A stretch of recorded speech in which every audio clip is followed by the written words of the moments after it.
Hello, my name is Ken Shishido. I am a Tokyo Meetup Group organizer since 2013. Have personally hosted 157 meetups since then. I have a simple question. Why do you think Satoshi used Japanese name? Is there any specific reason? I just would like to know your opinion. Thank you. Well, I had a single mother, and one of the guys who helped bring me up was Japanese, and I'm sure he would find it very cool because I thought it was a cool culture. I mean, the whole idea of Japanese culture in many ways is exciting. It reminds me of some of the Roman Empire. Back before they became no longer a republic.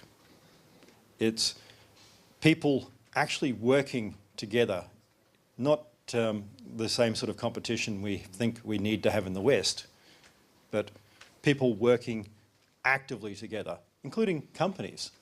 You don't see many companies in the West pulling together in co-opetition anymore.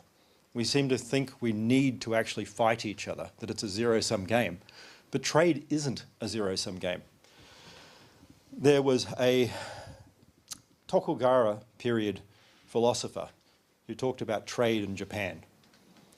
He happens to have, well, part of the name of Satoshi Nakamoto. His name was Nakamoto. And he wrote about how Japan needed to open up and have trade with the West, that we need to work together and it will build a big, strong country. And we need to work together and build a big, strong Bitcoin. It doesn't matter whether we like each other, whatever else, we're all in the same boat. We are not here to try and stifle Bitcoin. We want Bitcoin to be the financial sovereignty and security mechanism for the world. It is not just censorship resistance. We get that by being big. If 5 billion people are using Bitcoin, there is no censorship.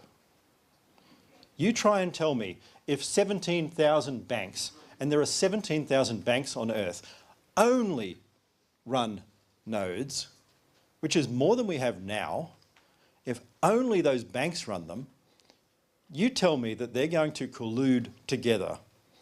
When was the last time you saw a successful cartel in real life actually stay together? They don't. They all require government aid. Even De Beers is falling apart. De Beers was the longest cartel in history because they owned governments.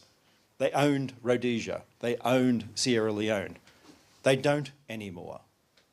So even they are falling apart.